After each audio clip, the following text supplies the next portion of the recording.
Selamat pagi teman-teman mahasiswa, semoga semuanya dalam kondisi atau keadaan yang sehat dan bahagia. Dan untuk selanjutnya, untuk hari ini kita akan melanjutkan pembahasan kita, yaitu tentang Marana Catuka atau kematian dan kepadaman. Dan bagaimana uraian materinya? Mari kita simak bersama-sama. Marana atau berarti juga mati atau kepadaman dibagi menjadi 3 bagian, yaitu yang pertama adalah Kanika Marana atau kepadaman rupa nama menurut bagian dari Upada, Thiti, dan Bhanga. Yang kedua adalah Samati Marana, yaitu kepadaman dalam atau kematian manusia dan binatang. Dan yang ketiga adalah Samuceda Marana atau keparinibanaan atau wafat dari seorang arahat. Selanjutnya, Marana Catuka yang akan dibahas adalah Samati Marana dan Samuceda Marana, sedangkan Kanika Marana tidak dibicarakan di sini. Maranupati adalah kematian dan dapat terjadi menurut 4 kategori, maka dari itu disebut Marana Catuka, yaitu yang pertama adalah Ayukaya Marana, kedua Kamakaya Marana, ketiga Ubayakaya Marana, dan yang keempat adalah Upacedaka Marana. Marana untuk kategori 1 sampai ketiga yaitu Ayukaya Marana, Kamakaya Marana, dan Ubayakaya Marana disebut Kala Marana atau kematian yang sudah waktunya. Sedangkan Upacedaka Marana disebut Akala Marana atau kematian yang belum waktunya. Yang pertama adalah Ayukaya Marana, kematian yang disebabkan habisnya usia. Jadi meninggal karena sudah tua, yaitu sampai benar-benar tua baru meninggal atau setelah habis batas usianya. Pada zaman Sang Buddha Gautama, manusia pada waktu itu berusia rata-rata 100 tahun. Dan setelah Sang Buddha Gautama mencapai parinibbana atau wafat, usia manusia menurun kurang lebih 1 tahun setiap 100 tahun atau setiap 1 abad. Sampai dengan saat ini, setelah 25 abad, maka usia manusia mencapai rata-rata 75 tahun. Dan lama-kelamaan nanti usia manusia akan terus menurun dan sampai pada batas usia meninggalnya.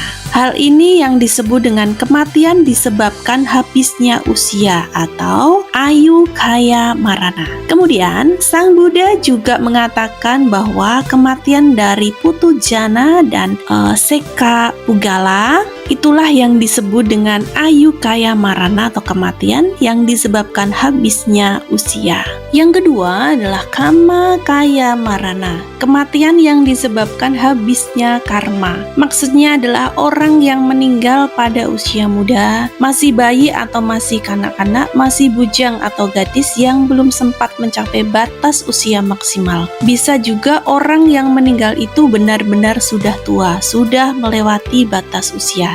Hal ini dikatakan kematian yang disebabkan habisnya karma atau Kamakaya Marana. Jadi selanjutnya Sang Buddha juga mengatakan bahwa keparinibbanaan atau wafat dari para arahat adalah disebut dengan Kamakaya Marana secara tepat, sebab karma para arahat telah benar-benar habis secara total dan tidak ada sisa lagi. Yang ketiga adalah Ubakaya Marana, kematian yang disebabkan habisnya usia dan habisnya karma. Maksudnya adalah bukan kematian pada masa kanak-kanak atau masa tua, namun kematian seseorang yang telah mencapai batas usia dan karmanya tepat waktunya habis. Hal ini yang dikatakan dengan kematian yang disebut atau disebabkan habisnya usia dan habisnya karma atau Ubayakaya Marana. Kemudian selanjutnya Sang Buddha juga mengatakan bahwa keparinibbanaan atau wafat dari Sama Sambuddha dan Paceka Buddha adalah yang disebut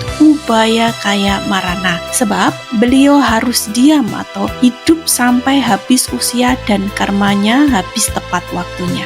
Yang keempat adalah Upacedaka Marana, kematian yang terjadi ketika usia dan karmanya belum habis. Hal ini biasa terjadi disebabkan karena adanya musibah sehingga menimbulkan kematian seperti kecelakaan, sakit, dan lain sebagainya. Kematian jenis ini terjadi secara tidak normal seperti lainnya.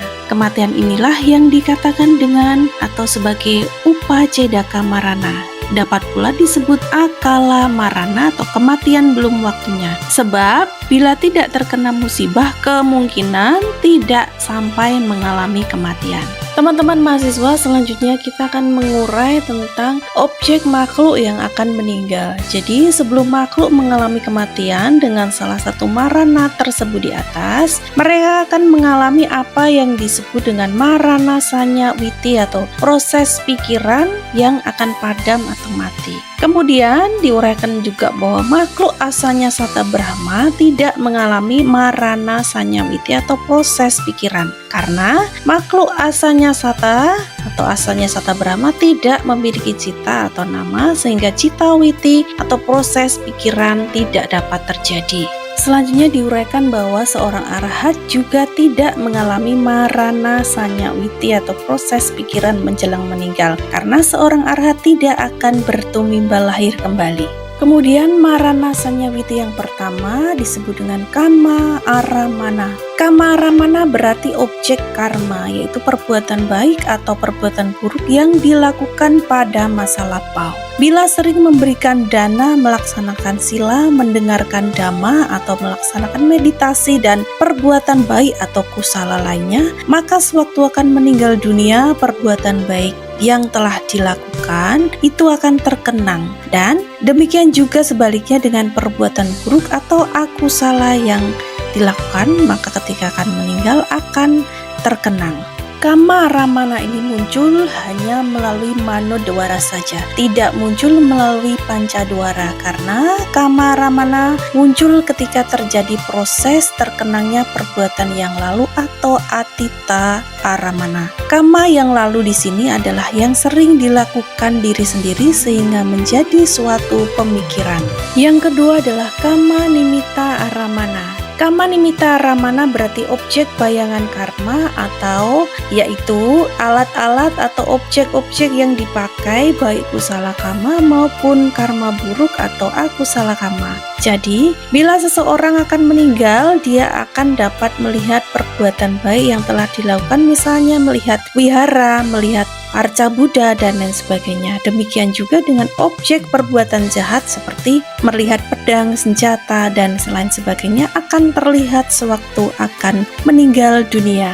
Kama nimitta aramana bila hanya terkenang akan muncul melalui manodwara dan merupakan atita aramana. Tetapi bila ia terlihat dengan mata, terdengar dengan telinga secara nyata, maka muncul melalui pancadwara dan merupakan pacupana aramana. Objek yang ketiga adalah gati nimitta aramana. Gati nimitta aramana berarti objek simbol karma, yaitu melihat simbol yang akan membawa pergi ke alam surga atau alam apaya. Jadi, sewaktu akan meninggal dunia, melihat simbol-simbol, misalnya melihat dewa-dewa, melihat wihara, biku, dan lain sebagainya. Hal ini berarti akan bertumimba lahir di alam surga setelah meninggal. Tetapi jika melihat api, kegelapan, atau hal-hal buruk lainnya, maka hal ini berarti akan bertumimba lahir di alam apaya setelah meninggal dunia. Gati nimitta aramana ini muncul hanya melalui manodwara, yaitu melihat melalui batin dan merupakan pacu pana aramana. Kemudian selanjutnya objek yang sedang dipikirkan atau terlihat secara batin dapat berupa yang pertama objek dari kama wacara patisandi, yang kedua objek dari rupa wacara patisandi, dan yang ketiga objek dari arupa wacara patisandi. Yang pertama adalah tentang objek dari kama wacara patisandi. Keadaan ini akan mengakibatkan tumimba lahir dalam kama bumi. Marana sanya jawana di sini dapat berupa kama aramana atau kama nimitta aramana atau gati nimitta aramana. Salah satu objek tersebut akan muncul dan objek itu hanya merupakan kama bumi, yaitu kama aramana semuanya. Yang kedua adalah objek dari rupa wacara patisandi. Keadaan ini akan mengakibatkan tumimba lahir dalam rupa bumi. Marana sanya jawana di sini hanya berupa kama nimitta aramana saja dengan Panyati Dhamma sebagai objek kama tanah. Dengan kata lain, Maranasanya Jawana memiliki kama tanah sebagai objek. Dan yang ketiga adalah objek dari arupa wacara patisandi, bahwa keadaan ini akan mengakibatkan bumi lahir dalam arupa bumi. Maranasanya Jawana di sini hanya berupa kama nimita aramana saja dengan Panyati Dhamma atau Mahagata Dhamma sebagai objek menurut arupa jana yang diperolehnya. Teman-teman mahasiswa, sekali lagi diuraikan bahwa makhluk yang cuti akan langsung patisandi, dan bagi asanya Sata Brahma yang tidak memiliki rupa atau tanpa nama akan terlahir dengan rupa patisandi. Kemudian bagi arupa Brahma yang memiliki nama dan tetapi tidak memiliki rupa akan terlahir dengan arupa patisandi. Dan makhluk yang lain yang tidak termasuk asanya Sata Brahma dan arupa Brahma adalah makhluk yang memiliki rupa dan nama dan akan terlahir dengan rupa-rupa patisandi. Demikian teman-teman mahasiswa, materi ini bersumber dari Abhidhamma Sanggaha Pandit Jinaratana Kaharudin tahun 2005. Akhirnya saya ucapkan selamat belajar, tetap semangat, terima kasih, dan saya ucapkan Sugiyoto Namo Buddhaya.